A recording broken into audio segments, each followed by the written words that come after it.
Welcome back to Adventures with Bam. I'm Brent Billings. And I'm Maggie Billings. And this episode has us examining Maggie's strategies for survival while I'm traveling. Yeah, you travel a bit. I mean, I wouldn't say a ton, but you definitely have a couple trips a year, seems like, most years. Yeah, every January, for sure, I'm going to the all-staff conference for Impact Campus Ministries. All of our campus ministers and support staff and executive team and the board, everybody all gets together in person the one time a year. We're distributed all over the nation. So this is the one time that we're all in one place and every January. And it is one of the two mandatory things about being a staff member is you have to attend the all-staff conference. Pretty much always somewhere warm, right? It's kind of the idea. Yeah, generally, yeah. Must be nice. And then every other year, right, you go to either Israel or Turkey, typically. I mean, I try to, yes. Yeah. And that's also for work. And then tons of shorter trips, I feel like. Yeah, various things here and there. Weddings. But this is like, I'm gone for a week. So requires a little bit more strategy, a little more planning, a little more intentionality, perhaps. So as this trip approaches, it will be past by the time people hear this. But as this trip approaches with a 6-year-old and a 3-year-old, do you have any specific strategies, anything that you're hoping to do that you think might work this time that didn't work last time because they were younger or whatever? I will say, as far as managing the boys and the household, my my goal is to survive and to minimize like stress and commitments. Like basically, I'm not going to commit to a whole lot when you're gone for more than a couple days at a time. If I make plans with people during that chunk of time, I tell them, hey, Brent's gone. So just like, hold it kind of loosely. Typically, I get sick. Like almost every year, you're gone for a week and I am usually sick for that time. That's a bad strategy. That is not ideal at all. But because I just got over COVID, hopefully that time has passed. So yeah, the nice thing about like single momming it and being sick by yourself for a while is that the next time you leave, if I'm not sick, like everything feels like a breeze comparatively. So that's nice. It's really reset my expectations. But yeah, I don't know. I don't want to say we throw routine out the window, but I'm a lot more laissez-faire, I think, when you're not here. Yeah, it's necessarily different. Yeah, we simplify things a bit, but, and I don't think this is a surprise to you, I do things around the house when you are gone.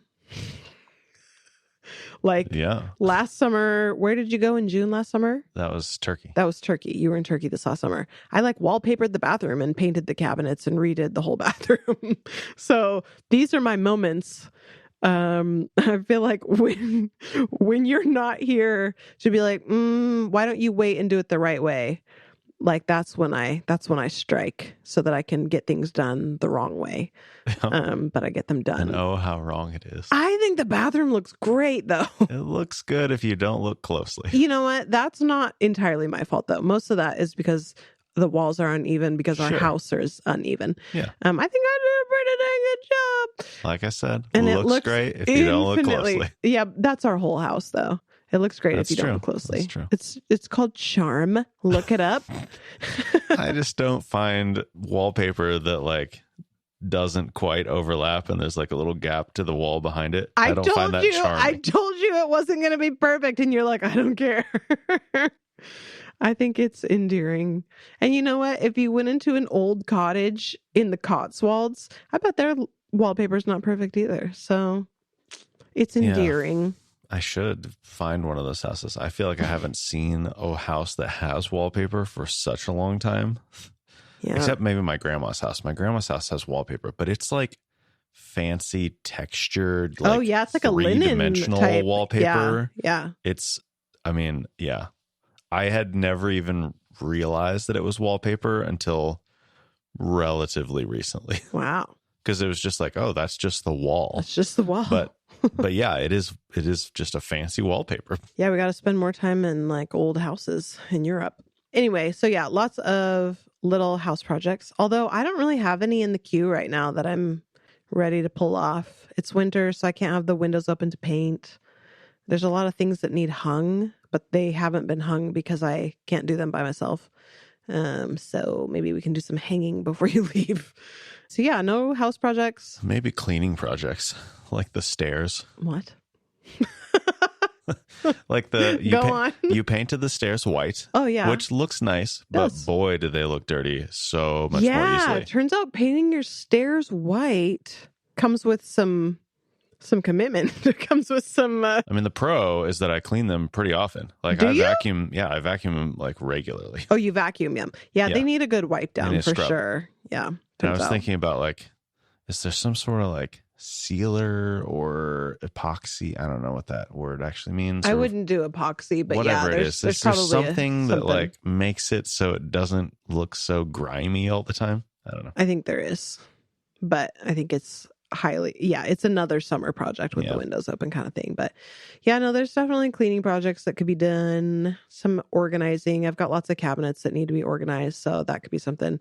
And I think the reason I do more projects when you're gone, I mean, part of it is so that you can't tell me to slow down and do it the right way. But the other part of it is, I think, just like... Is it so bad that I want things to look good? No, it's not so bad. It's great. But sometimes I just want things done.